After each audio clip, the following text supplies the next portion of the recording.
Greetings, friends, and welcome back to the 3-Minute Horror Show. My name is Ben, your host, and I love horror movies. In fact, I watch the bad movies so that you don't have to. You're welcome. Today I'll be reviewing the movie The Jolly Monkey from 2025. Nice title and poster, right? Looks like a mockbuster. And who makes mockbusters? That's right, it's the Asylum. This is an Asylum movie. A pair of sisters and their families move back to the motel that the women grew up in after the deaths of their parents. One sister wants to remodel and reopen the hotel. One sister wants to sell the land. Problem with both plans is that someone in a monkey costume is killing off the members of the families one by one. Yikes! This movie was written and directed by Ryan Ebert, who seems to mainly write and sometimes direct Asylum Mockbusters. He seems like a nice enough guy, too. He came in and commented on my Letterboxd review. And he wasn't mad. Damn, son. The Jolly Monkey is streaming here in Canada on Hoopla.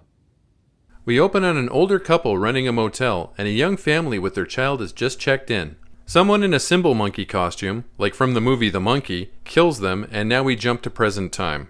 The older couple that ran the place have passed away, and their grandkids are on their way to the motel. These kids belong to one of the two daughters of the old folks. Their mom wants to keep the place and refurbish it, and their aunt wants to sell the land for profit. Everyone from both of these families is gathering at the motel to have a discussion about what to do next.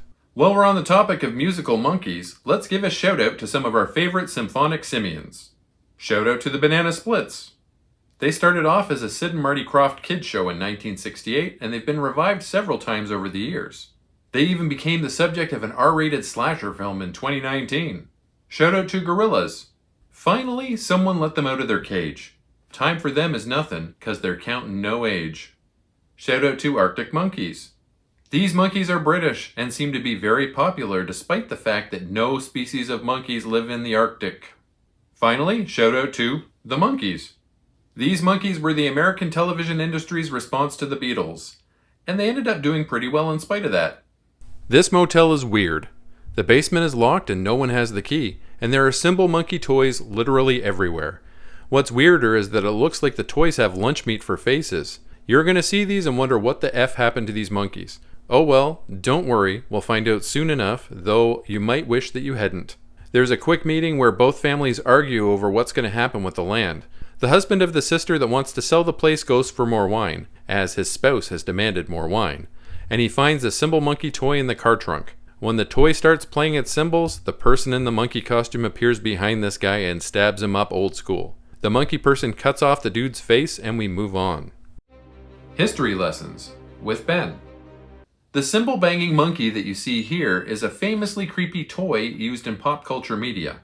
It was originally known as the Jolly Chimp, and it can be seen in such movies as Monkey Shines, Close Encounters of the Third Kind, Amityville Toy Box by Dustin Ferguson, and of course, The Monkey.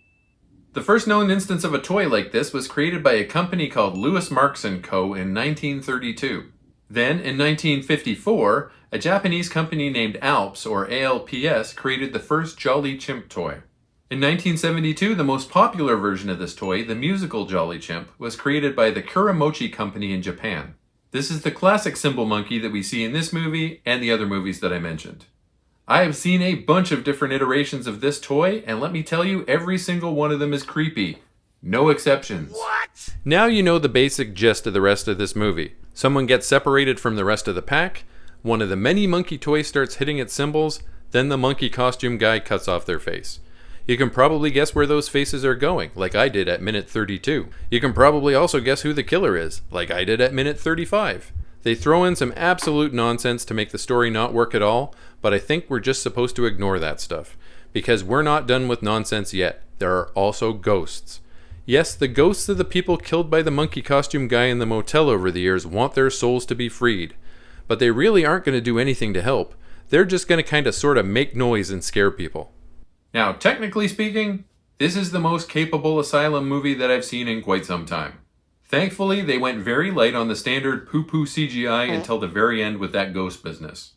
Sound design was good overall, but keep a finger on the volume buttons for when those monkey toys start going off. Yes. The acting performances were hammy but perfectly acceptable. The main family's mom was played by Tim Allen's wife in real life, and she was fine. The main family's dad was a guy from Star Trek Enterprise, and he was fine too. As far as Asylum movies go, this might be the best one that I've seen so far. I rate The Jolly Monkey a 5 out of 10. As always, a link to my Letterboxd appears in the video's description. Please leave me a like, comment, and subscribe, as it really does boost my engagement and helps my channel grow. Smell you later, nerds! I always hated these things. Their faces are all weird and leathery.